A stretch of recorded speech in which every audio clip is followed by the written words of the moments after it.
Alex, let me ask you a question. Are you aware of any Buddhist extremist group? I've heard recently that Any names? I can't think of the name off the top of my head. Okay. Are you aware of any Hindu extremist group? Yeah, the Hashasins. That? The Hashasins. No. They back in the day, they smoke hash and kill the English out in. They're mostly originating from Iran, yeah. Oh, is it Iran? Hashashin, that's where the word assassin comes from, yeah. Yeah, well, I understand that. It's about the person. No, the point that I was trying to say is, then I was going to ask you about any Jewish extremist groups and Christian extremist groups. Well, there's always nutcases, right? Exactly, but the point, Alex, I'm trying to say is the amount of atrocities that are currently taking place in India. Yeah, this is on a regular basis. It's absolutely ridiculous. Yeah. However, in the current media that we get, you're not going to be told of names like Hindutva. You're not going to be told about the Sanghis. You're not going to be told about the RSS. Maybe the RSS a little bit, depending where you've heard it from.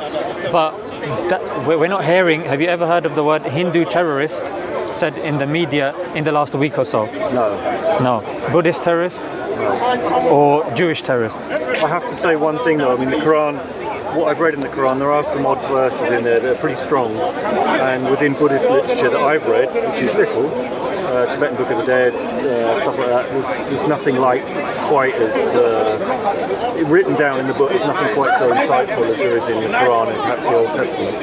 So they're quite bloodthirsty books in places. I have to say that's what I've read. I can't take that away. You know, yeah, maybe it's honest. dealing with real life. Okay, real life can be warlike sometimes. And like the Bhagavad Gita, everyone thinks that's all peaceful and love. Well, he's going to go and kill his relatives, right, at the end of it. But there's this whole, moral argument or questioning with Krishna. What's that? There's more verses in Hindu scriptures as well. Yeah, exactly. There's an entire book called the Mahabharata. Yeah, the Mahabharata. Which is, I get that. Yeah, exactly. I do understand that. So Alex, I move towards Buddhism. I mean, okay, the scriptures, the Buddhist scriptures, probably more than I do the Middle Eastern scriptures, just because maybe I'm being unrealistic and not, trying to ignore the darker side of life. But it just appeals to me. I don't think more. it's that. You know what I think it is, Alex? It's that no matter what we see, eventually it does have some sort of unconscious effect on us. It does influence our choices. That's why you've got Coca-Cola and Pepsi spending millions. I think Pepsi had like a marketing budget of like 80 million. Yeah, because they understand that marketing works. It does work. And even media, fair politics, fair mongering, it does work. That's the only way they sell newspapers. In fact, war works very well for arms companies and of course the mainstream media that we have. But the point that I'm trying to say is that this may be clouding your judgment. The fact that it's this constant thing of Muslim or Islamic terrorism as opposed to Hindu terrorism. I can separate that out from the book. Within the book though, I do see bloodthirsty verses, but justified by the God, by Allah and so forth, and Muhammad. I can't ignore it, that's in there. I'm not saying that, well obviously all Muslims don't read that and go, right, I'm going to go out and do something. Yeah. Of course I get that, I'm smart to see through that, but yeah, it just, that doesn't... But Alex, you said you read a quarter of the book. A third, I would say. A third? Okay, it's gone up. No, what's I say? If I said a quarter, it was a mistake. I don't know. I've read some of it. Maybe it's gone up for me then. I don't know. So you've read a third. But the thing with that, Alex, is you've read dipped in at other places as well. Yeah, but that's the thing. Imagine if I pick up Harry Potter and then I dip in the middle. And then I see Voldemort saying something really stupid. I'm like, this is... Yeah, but the Quran, you should get a good gist once you get going with it. What's going on? I get the idea. You do. But the whole Quran is a combination of the whole social, whole way of life for any Muslim. Right? So if the entire book is a guidance, then the whole book should be read as well. I understand that. Because then you're going to... I can't. Where I come back, I can't click with it. I find it hard. It's like if I've not read Harry Potter. If it wasn't interesting me, what was the translation? Because I know there's some translations that are difficult. It's something I picked up a long time ago. I get the gist of it. Worship Allah, Muhammad's the prophet, be a good person. And then there's some strong rules about, if people are in the land and they're doing mischief, then you can cut their hands off and stuff. And how to treat your wife. Yeah, well, and I understand. Don't get me wrong. In history, shit happened. bad. You know, a few hundred years ago, the heads on spikes at Tower Bridge here. You know, every culture's got this. We've moved on from that now, and some could argue that's right or wrong. But I think we need to be very careful with the translation. You said about in the mixture they cut the hands off. That's well, it happens, doesn't it? I mean, it's from people reading the Quran that hands get cut off, or one thing is practices of people and how they justify that. One is where it's coming from scripture. Yeah. There's a clear difference between the two. I'm just saying, for me, it doesn't make me connect with God reading that. I get it, it's a law. If I was reading a historical book about law in Arabia back in the 7th century, I'd be like, okay, that happened, but I'm not connecting with God when I'm reading that. I'm just reading harsh laws for criminals. Yeah, I could read a book about some of the stuff that happened here, you know, in any country in the world. Look at the Aztecs, what they did to their own people. I think the love doesn't jump out of the book. Yeah, I haven't read all of it, but I've read some of it as well. Yeah, I think that a third is the love. No.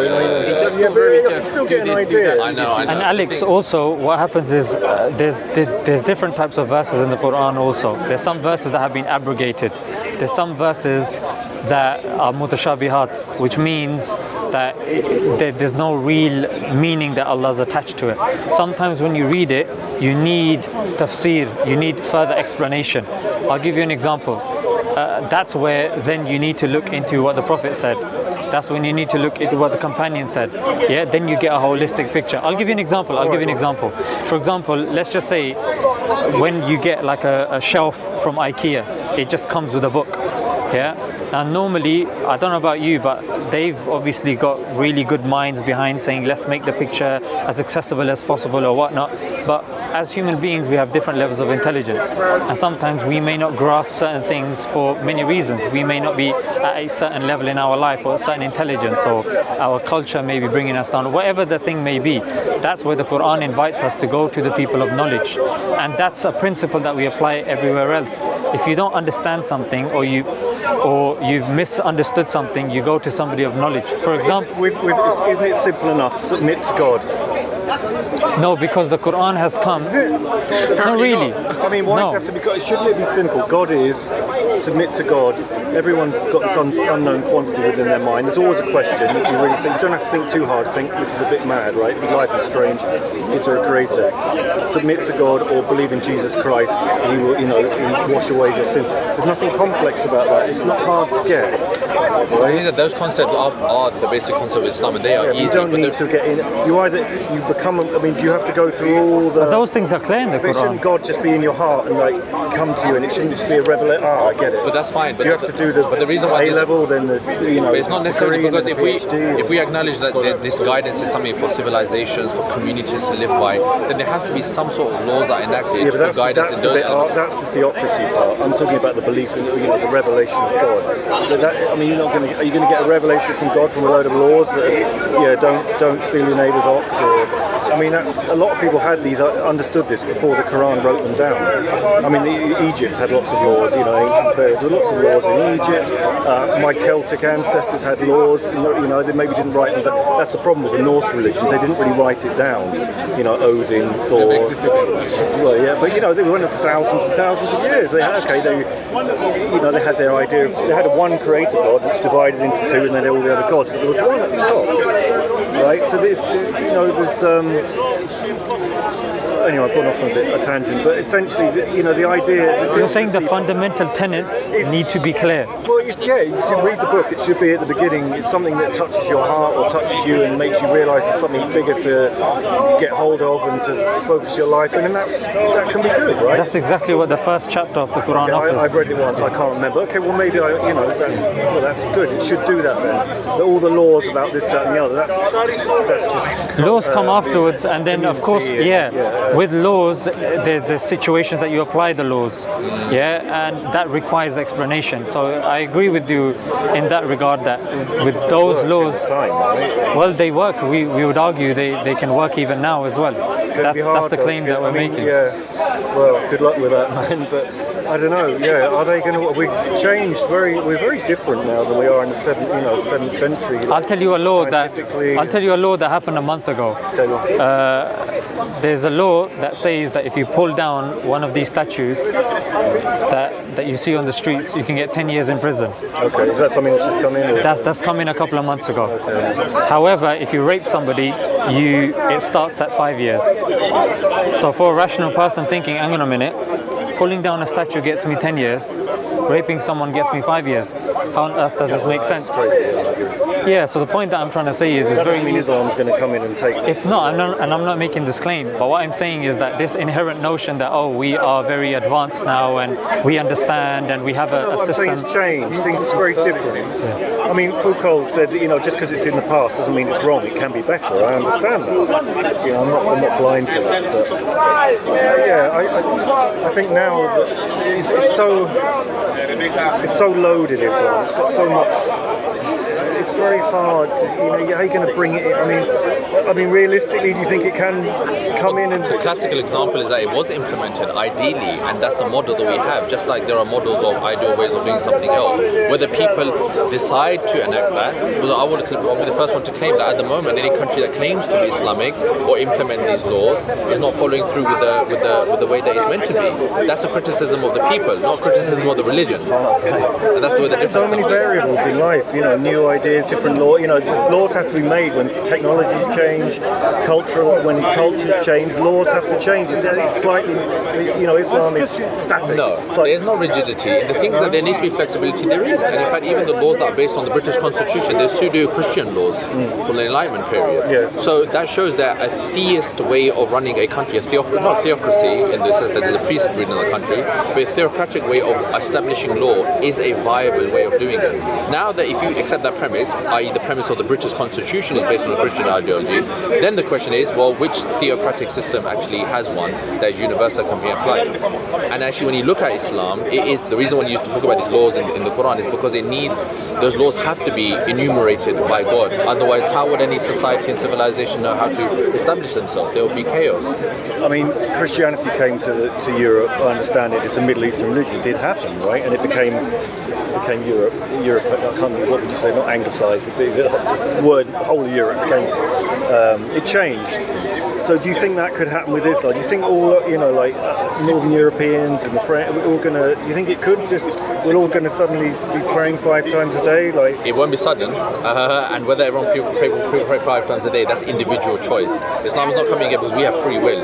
If God didn't give free will to people, then that would be something that would be by itself immoral and wrong as well. Do you think it will just be pockets of Islam, pockets of Christianity, pockets of atheism, or do you think, can you see Islam slowly over the next few centuries becoming the world?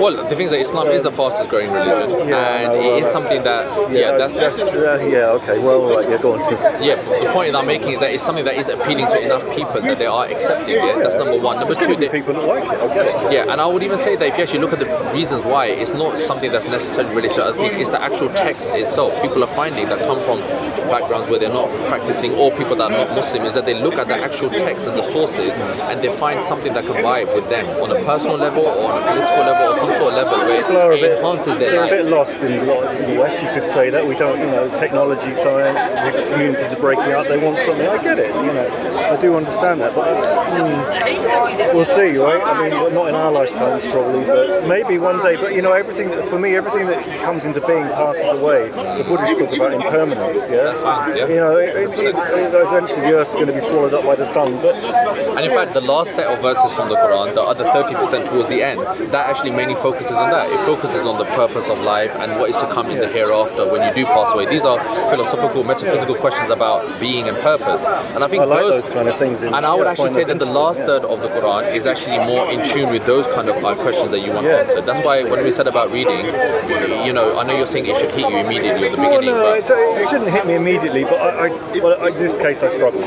The first book of Harry Potter was rejected, and it was rubbish. 12 times, It was rubbish. And the first book is the worst book in the whole series, but it's become one of the biggest film franchises in the world. So you can't look at things just in the way it starts. I'm going to read Harry Potter then. So no. Yeah. The thing, Alex, one thing to add on to that is even innately, as human beings, we're inclined to believe in a God. Yeah, there was a Well, study. I've always wanted to know. Yeah, there's a always study thought- done by Justin Barrett and Olivera Petrovic, which you can search up. The Justin Barrett one's very interesting, some of the findings that he presented. So there is Don't that. deny a first cause or a presence that is, if you like. That's very the good. nature of that, you know, it's for each of us to try and understand. Of course, and that's what you're doing here today as well, isn't it? Yeah, well, yeah, I'm in it and of it, so I can't escape it. Right? Creation is. Right? There's I was saying- no non-being, right? But I think what the brother's saying is a very, very good point for you as well, that these biases and these kind of preconceptions that we have, it's hard to distance ourselves from these because of the media and because of even the nature versus nurture debate we were saying before about what we've been indoctrinated in or what we read.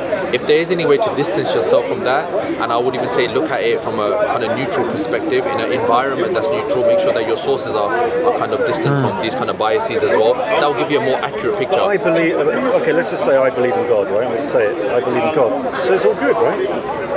I don't need to say I'm a Muslim, right? Or am I by default a I've asked the same Muslim? question to people. So I am a Muslim. I believe in God. That's it. You're halfway there. Why? I'll tell you why. This is a cultural thing now. This is the thing because God is God, right? That's it. So what do I have to? I have to learn Arabic. I mean, God is The God. concepts of God vary from religion to religion vastly, and then if God you're gonna, is, right? That's all I know. God is. yeah, but entaining belief in something or abiding by it entails following all of it. You can't just simply say that I'm a British citizen. That involves, giving your allegiance in the sense of abiding by rules and laws, whether you agree with them or not. So entailing the same analogy to religion, that if you believe in God, then you also have to enact and follow the adherence to all So if I had laws never and heard laws. of the Quran, I lived on an island somewhere and I didn't have the Quran, I believed in God, it's all good, right? Those rules are different. At that moment in That's- time, that's it the would thing. be all good. It actually You're would be. bending it to Alex, at that moment in time, it would be good. Yes, because Because- Islamic theology. well, listen, I know I've heard this argument before, but it's because what's in your heart and God understands. You haven't been told about the Quran. I get it, but these are the proselytizing religions. You know, it's our way or no way, or the highway. And I hear it from Christians, and I don't hear it from Jews because they're really the source of the Abrahamic religions, and they don't proselytize. But you guys, I get it. Jews don't process. They don't proselytize. They don't preach and want to join. You don't want to become. They're not looking for converts, are they? You can become a Jew. It's hard work, I believe. You have to marry or do a lot of courses and show. Yeah, it's hardcore, right? I mean, I thought Odin, right?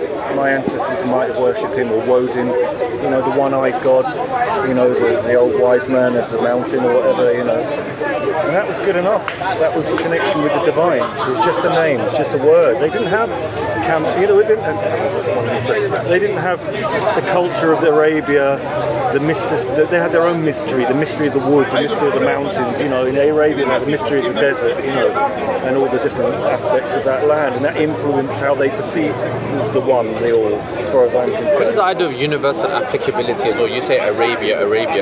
There's a difference between culture and religion. There's a lot of affiliation with Islam with certain Arab cultural practices. There's a very clear distinguishment. Yes, it was revealed at a certain place at a certain time to a man, but the culture is very much in Arabic. That's fine. That's perfectly accepted. But that's not necessarily a disparaging or a criticism of the fundamentals and the ideas and the beliefs. I'm not saying it is, I'm just saying there are other. God is, right? And whether I'm a Norse a Viking or a Red Indian. If I was born a Red Indian 400 years ago, it would have been the Great Spirit.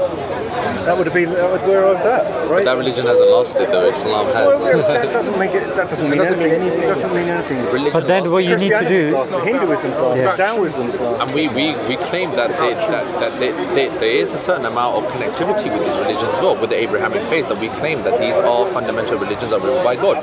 And it doesn't predispose that these other religions weren't also nations that had prophets sent to them as well. Prophets, American Indians, they were We don't deny that. hunter-gatherer. Popularity doesn't mean anything when we're talking about truth.